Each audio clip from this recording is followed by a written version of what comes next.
It's my life. Lazy. It's my life. I got dirty. It's my life. Hello guys, good morning everyone. Tayo ay mag-unboxing ng aking parcel. Yan, nag-order tayo. Habang nag-unboxing, magsayaw-sayaw muna tayo ng kasi nagpapasond ako dyan. Pero ano ko lang guys, silent ko ang sound, baka tayo ay maka-copyright. So, mag-voice muna tayo para yan ang in-order kong bag,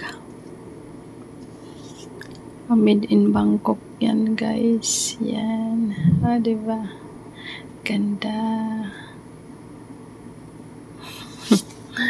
Yan lang, eco bag, eco bag lang, diba? Yan na yung order ko ay damit pantulog. Order tayo guys. Yan ay pag tayo ay nanonood ng TikTok, hindi natin mapigilan yung maka-mind tayo sa mga reseller. So yan, order tayo. Ang ganda niyan guys ng tila, is Bangkok yan guys. Ang ganda. Diba? So very nice. At tulong. Yan. May short. 3-in-1. May short at saka yung sando na pantulog niya guys. Yan. Mayroon pa dyan. Akong in-order na isa pa. Pantulog yan. So nice. Another one. So buksan natin. Yung isa ay mayroong Hello Kitty. Diba? Ang ganda niya guys. Ang ganda. Beautiful.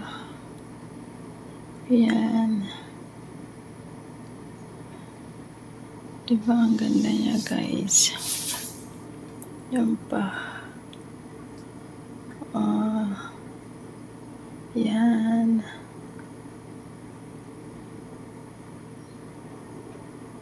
Diba ang ganda niya.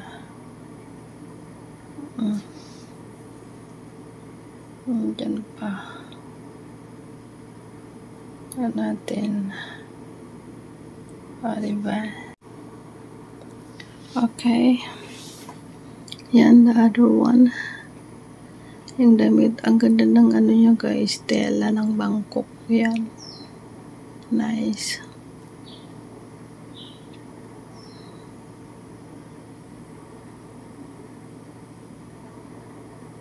Ganda. Nice. Very nice. Tapos meron pa tayo dyang kape. And then, dyan naman guys, yung order natin na terno siya na damit. Made in Bangkok yan guys. So, ang ganda ng tila niya ng Bangkok pala guys. Hindi sulit na sulit yung pera mong ibinibili dyan sa made in Bangkok. Ang tila niya super ganda. O yan, diba? Okay, and then andyan, bubuksan natin yung isang order ko. Order tayo ng coffee. So, dyan ay nag-order ako ng coffee. Akala ko guys lang yan, maliit. So, tingnan natin kasi yung box na yan ay ang laki. Bakit kape lang ay ang laki ng box. So, okay. Yan. Okay natin. Labas natin yung ay Ang laki pala niyan. Akala ko, nung in-order ko ay maliit. Malaki palang coffee na yan. Super laki. Yan. Made in San Francisco yan. Nakalagay. Hindi yan dito sa Taiwan nagawa. Sa, US. Diba? Ang ganda.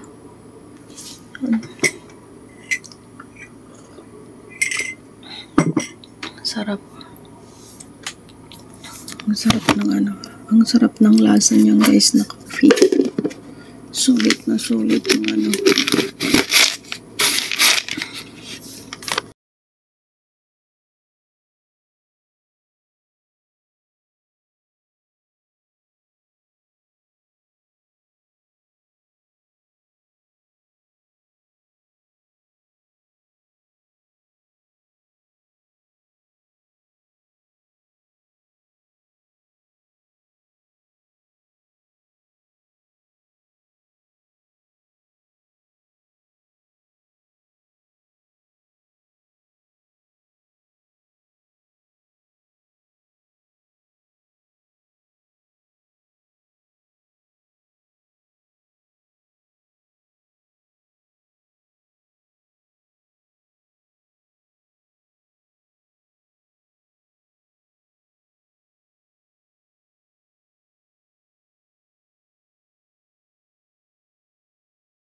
ayan yung coffee. Ang ganda ng lalagyan niya. Ang laki pa niya guys. Maganda siya guys. Pag wala na siyang coffee, double purpose, lagyan mo siya ng asukal. Maganda siya ang ang lalagyan na na bottle. Diba? Ang laki niya guys. Sa personal. Pero pag tinignan mo lang sa video ay ang liit. Pero pag sa personal pala, ang laki niya at ang ganda ng lalagyan ng coffee na yan. Okay guys, ang hindi pa guys nakapag-subscribe ng aking YouTube channel, please subscribe my YouTube channel and please click the bell notification guys para updated kayo sa aking mga in-upload. Ayan, diba? Made in US. Okay guys, bye bye. Thank you very much.